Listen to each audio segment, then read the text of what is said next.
염색공단 하늘 위로 주황색 연기가 퍼져나갑니다. 저장 탱크에서 흘러나온 황산이 기화돼 공기중으로 확산했습니다. 대구시 서구 염색산단 공동폐수처리장에서 황산이 노출된 건 오늘 오전 8시 50분쯤입니다.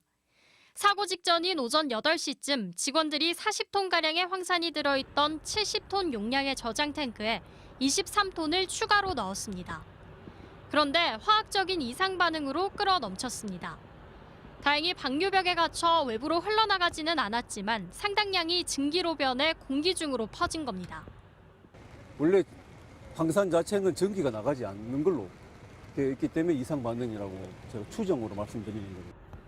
공장 직원 등 20여 명이 긴급 대피했고 이례적인 주황색 연기에 119 등에는 놀란 시민들의 신고가 잇따랐습니다. 황산은 소방당국이 약 40분 만에 밸브를 잠그면서 누출이 멈췄습니다. 다행히 추가 피해는 없는 것으로 파악되고 있습니다.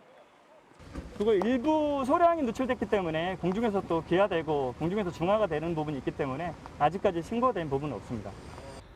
화학사고가 발생하면 주민에게 고지해야 한다는 화학물질 안전관리에 관한 조례도 있었지만 안내 문자는 없었습니다.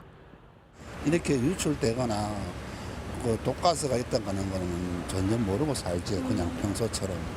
그런 뭐 안내나 교육이나 뭐 위험에 대한 지도를 받은 적은 한 번도 없죠. 대구 서구청은 환경청에서 소량의 유출이고 인체 위해성도 낮다 판단했다며 주민 혼란을 불러일으킬 것을 고려해 안전 문제를 발송하지 않았다고 밝혔습니다. MBC 뉴스 변예주입니다. 공장에서 새어나온 노란 연기가 공기 중에 퍼집니다. 경북 칠곡군 폐기물 처리 사업장에서 사고가 난 것은 어제 오후 6시쯤입니다.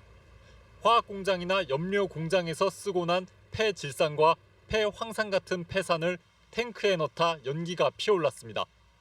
동시에 보관 탱크의 금이가 폐산 5,000리터가량이 새어나왔습니다. 탱크에 1m 정도 이상에서 크랙이 있어갖고 거기에서 유출이 조금 된 거로 지금 현재 5톤, 그러니까 5루베 정도가 방류벽 내부 안에 이렇게. 인명피해는 없었지만 칠곡군에서 보낸 대피하라는 재난 문자를 받은 주민은 매우 놀랐습니다. 딸이 막 소리 지르면서 엄마 뭐 무슨 일이 있다고 그런 문자가 왔다고. 그래서 바깥에 문 닫았고 바람 방향이 어디로 향해 있는가 그거 검색하고요. 환경당국은 사고가 난 공장 일대에서 유해물질 검사를 벌였지만 모두 검출되지 않았다고 밝혔습니다. 노동청과 환경청은 탱크 안에 남아있던 혼합물이 폐산과 섞이면서 사고가 난 것으로 보고 있습니다. 연기를 빨아들이는 시설이 작동하지 않은 것으로 보고 관계자들을 조사할 계획입니다.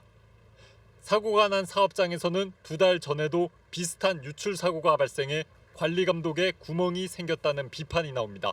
MBC 뉴스 양관입니다. 지난 7월 울산의 한 화공약품 제조업체에서 염산 5.5톤이 노출됐습니다. 주변 나뭇잎이 모두 누렇게 변했고 주민들은 호흡곤란으로 병원 치료를 받았습니다. 아침에 자고 일어나 구토도 했어. 토끼도 하고 어지럽고 속도 따갑고 지침도 나오고 머리도 아프고 그랬거든. 배관과 배관을 잇는 작은 나사가 느슨해져 발생한 사고였습니다. 지난 4월에는 타이어 보강제 등을 생산하는 공장에서 황산이 노출됐습니다. 화학성 물질의 약한 재질로 된 저장 탱크 센서에 1.5cm 크기의 균열이 생기면서 이 틈으로 황산 1000리터가 흘러나온 겁니다. 지난 3년간 울산의 석유화학 기업에서 발생한 화학물질 노출 사고를 분석해보니 주된 원인은 시설 결함이었습니다. 21건의 사고 가운데 57%인 12건이 시설관리 미흡 등이 원인이었고 작업자 부주의와 운반 차량 부주의, 안전기준 미준수가 뒤를 이었습니다. 안전수치 관리 미흡으로 일어나니까 우리가 또 해당되는 담당 부서에서는 이런 부분을 철저한 그 안전교육과 동시에 또 관리 감독이 필요하다.